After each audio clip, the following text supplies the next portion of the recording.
Hi guys. So மற்றும் ஒரு மேட்சோட ப்ரிவியூவில் உங்களை வந்து நாங்கள் மீட் பண்ணுறோம். இந்த வீடியோவில் பார்த்தீங்கன்னா நான் பக்தா அப்புறம் வெங்கட் 2 பேரும் ஜாயின் பண்ணியிருக்கோம். மற்றவங்க இன்னும் கொஞ்சம் பிஸி அப்படிங்கிறனால அவங்களாம் ஜாயின் பண்ண முடியல. ஸோ என்ன மேட்ச்னு பார்த்தோம்னா எல்எஸ்ஜி வெர்சஸ் ஆர்சிபி மேட்ச் ஒன்று நடக்க போகுது. So top of the table versus bottom of the டேபிள்லேருந்து 2 டீம்ஸ் வந்து ஒரு மேட்ச்சுக்கு போகிறாங்க. லக்னோவில் நடக்குது, ஏக்னா ஸ்டேடியமில். ஸோ எப்படி இருக்க போகுது மேட்ச் அப்படின்னு இந்த ப்ரிவியூவில் நம்ம பேசலாம். அதான். ஸோ நாளைக்கு ஆர்சிபி vs எல்எஸ்ஜி. இந்த மேட்ச் பார்க்குறப்பவே ஆர்சிபி தான் ஜெயிக்க போறேன்னு பிரிண்ட் பண்ணுவீங்க. பட் என்னன்னா நாளைக்கு ஒரே ஒரு லக்னோ ஒரு சைடு அட்வான்டேஜ் என்னன்னா சின்ன சுவாமி இல்லை மேட்ச் எக்கனாமிக் ஸ்டேடியம்ல நடக்குது லக்னோவில். ஸோ அந்த ஒரு அட்வான்டேஜ் தான் இப்போதைக்கு லக்னோ இருக்கே தவிர அவங்களோட பேட்டிங் போன மேட்ச் ஸ்டெப் அப் பண்ணாங்க. டாப் 3 ஸ்டெப் பண்ணாங்க. ஆனாலும் அந்த ஃபினிஷ் ஒழுங்கா பண்ணல. அதனால தான் லக்னோ போன மேட்சே தோத்தாங்க. ஏன்னா மேபி அவங்க போன ஸ்டார்ட் பண்ண ரேஞ்சுக்கு அவங்க 260 270 போயிருக்க வேண்டியது. ஃபினிஷ் ஒழுங்கா பண்ணதுனால மிஸ் அவுட் பண்ணாங்க. ஸோ அங்க ஒரு ஹோல் இருக்கு. பட் பவுலிங்ல அதேதான். ஆல்ரெடி ஒரு டீம் 250 அடிக்க விட்டுருந்தாங்க. லக்னோ இந்த பவுலிங்கை வச்சுக்கிட்டு அதே மாதிரி திருப்பி மும்பையும் 230 அடிக்க விட்டுருக்காங்க. ஸோ அவங்க பவுலிங்குமே ஒரு வீக்லிக்கு என்னன்னா ஆவேஷ் கான் இருக்காரு. ஸோ ஆவேஷ் கான் இதுக்கு அவங்க ஆடுறாங்க தெரியல. மயங்க் அதை ஃபிட் ஆதான் மயங்க் அதை ஆடலாம். இல்லைன்னா திக்வேஷ் ராத்தியே ஆடிடலாம். எதுக்காக ஆவேஷ் கான் ஆடுறாங்கன்னு தெரியல. ஆவேஷ் கான் போட்டு போட்டு ரன் தான் ரொம்ப கொடுத்துட்டு இருக்காரு. ரன் மிஷின் ஆயிட்டாரு அவரு. ஸோ அந்த ஒரு ஃபிளா இருக்கு அவங்ககிட்ட. பிளஸ் ரெண்டாவது அவங்க முகில் சௌத்ரி எதுக்கு டிராப் அவுட் பண்ணாங்கன்னு தெரியல போன மேட்ச். முகுல் சௌத்ரி நல்ல ப்ராமிஸ் தான் காட்டினாரு. இமன் சிங் ஒஸ்ட் பிளேயர் தான் சொல்ல வரல. ஆனா முகுல் சௌத்ரியோட சாம்பிள் சைஸ் நல்லா இருந்ததுனால முகுல் சௌத்ரி இங்க போலாம், அவரே பர்சேஸ் பண்ணலாம். பட் என்ன பண்றாங்கன்னு பார்க்கலாம் இந்த மேட்ச். ஸோ இதெல்லாம் லக்னோ சைட்ல. ஆர்சிபில இன்னும் சால்ட் ஃபிட் ஆச்சா இல்லைன்னு தெரியல எனக்கு. ஃபிட் ஆகல இல்ல சால்ட் ஒன்றும் ஃபிட் ஆகாத இல்ல ஃபிட் ஆகல. Salt is most likely to miss this game. ஏன்னா அவங்க இங்கிலாந்து கிரிக்கெட் போர்டு வந்துட்டு அவர் ஸ்கேன் எடுக்கிறதுக்காக இங்கிலாந்துக்கே கூப்பிட்டாங்க. அவங்க கிட்ட இன்னும் சைன் ஆஃப் எதுவும் வரல. ஸோ மோஸ்ட் லைக்லி சால்ட் வந்து is going to miss out. But again அவ லைக் டு லைக் ரீப்ளேஸ்மெண்டா ஜேக்கப் பெத்தல் இருக்கிறதுனால அவங்களுக்கு ப்ராப்ளம் இருக்காது ஓப்பனிங்ல. Jacob Bethel. ஸோ அதே அப்ப கிட்டத்தட்ட அதே லெவலில் தான் போவாங்க. பட் இவங்க ஷெப்பர்ட் எப்படி ஹேண்டில் பண்ண போறாங்கன்னு எனக்கு தெரியல இந்த ஒரு மேட்ச். மேபி அவங்க டஃபிக்கு கூட அவங்க கொஞ்சம் டெம்ப் பண்ணுவாங்க. அவங்க டஃபி போலாமா, டஃபி அந்த மாதிரி போலாமான்னு இப்ப தெரியல அவங்க என்ன பண்றாங்கன்னு. பரவாயில்ல இந்த மேட்ச் டஃபி ட்ரை பண்ணலாம். ஏன்னா எக்கனா ஸ்டேடியம்னால வேற ஏதாவது ஸ்டேடியம்னா மேபி ஒரு பேட் ரெஸ்டா இல்ல எனக்கு ஒரே ஒரு ஓகே. எனக்கு ஒரே ஒன்று என்ன தோணுச்சுன்னா ஏக்னர் ஸ்டேடியம் இது லோ ஸ்கோரிங் கேமா தான் இருக்கும் எனக்கு தெரிஞ்சு மோஸ்ட் லைக்லி. ஏன்னா இந்த டோர்னமெண்ட்ல இங்க அதிகமா அடிச்ச ரன்னே பார்த்தோம்னா கிட்டத்தட்ட 165 ரன்ஸ் தான். அதுக்கு மேல அடிக்கல. லோ ஐ மீன் அதான் ஹையஸ்ட் ஸ்கோர் இந்த ஸ்டேடியம்ல. பட் என்னன்னா இதுல ஒரே ஒரு point, because it's going to be a slow game. நிறைய அவுட் சைட் ஆஃப் ஸ்டம்ப்ல பொறுமையா ஸ்லோவர் பால்ஸ் எக்கச்சக்கமா ரொமாரியோ ஷெப்பர்ட் போடுறதுனால அவர் கொஞ்சம் எஃபெக்டிவா இருப்பாரோ அப்படின்னு எனக்கு தோணுச்சு. Instead of Jacob Duffy who is going to bowl very fast. எனக்கு அது சின்ன ஒரு பாயிண்ட் தோணுச்சு. ஏன்னா அவங்க எப்படி இருந்தாலுமே பிரேக் த்ரூஸ்க்காக தான் ஆக்சுவலா ரொமாரியோ ஷெப்பர்ட் ஆடுறாங்க. ஒரு எப்போ ப்ராப்ளம் வருதுன்னா அவங்க குயிக்கா ஏதாவது ஒரு சில 2 மேட்சஸ்ல அந்த மாதிரி ஆச்சு. குயிக்கா டக்குன்னு விக்கெட்ஸ் டாப் ஆர்டரை லூஸ் பண்ணிடுறாங்க. வேற வழி இல்லாம வெங்கடேஷ் ஐயரை இம்பாக்ட்ல ஆட வேண்டியதா இருக்கு அப்படின்ற மாதிரி வர சுச்சுவேஷன்ஸ்ல ரொமாரியோ ஷெப்பர்ட் வந்து நிறைய ஓவர்ஸ் போடுற மாதிரி வருது. அப்போ வந்து ரசிக்க ஆட முடியறது இல்லை. ஸோ அந்த மாதிரி சுச்சுவேஷன்ல கொஞ்சம் ப்ராப்ளமேட்டிக்கா இருக்கு. பட் அதை தாண்டி அவங்க வந்து கேம் பிளான் படி பார்த்தோம்னா Romario Shepherd is only going to bowl some couple of overs, not more than that. அந்த மாதிரி கேசஸ்ல இவருக்கு அந்த க்ரூஷியல் பிரேக் த்ரூஸ் அது இந்த மாதிரி ஸ்டேடியம்ல அவர் கொடுக்கறதுக்கான சான்சஸ் இருக்குன்னு எனக்கு தோணுச்சு. டெஃபி ஆடுறது ப்ராப்ளம் இல்லை. ஒரு pure another bowler will always be addition. But எனக்கு தெரியல, ஒருவேளை டஃபி ஆடினாங்கன்னா டஃபி பெத்தல் அதுக்கப்புறம் ஓகே ஷெப்பர்டுக்கு பதிலா டஃபி இல்லையா? அப்போ ஓகே ஃபைன். வெங்கடா ஸ்டேடியமே பாத்தீங்கன்னா அந்த பவர் பிளேயர் உங்களுக்கு நல்லாவே பவுன்ஸ் இருக்கும்.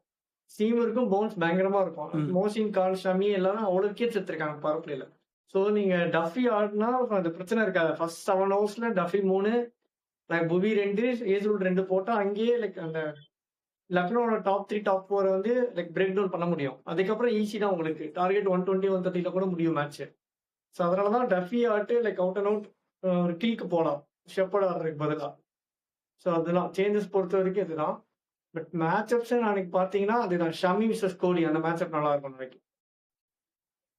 Okay. And see, Nicholas Puran for the first time in the tournament first at 3 ஆடினார்ல லாஸ்ட் மேட்ச். ஆமா 3. ஓகே. ஆக்சுவலா கொஞ்சம் ப்ராமிஸும் காமிச்சிருக்காரு. இன்ஃபாக்ட் அது அவர் மட்டும் தான் இந்த டீம்ல ஒரு மேட்ச் கூட சுத்தமா ஐ மீன் அவர் இல்ல 2 பேரு.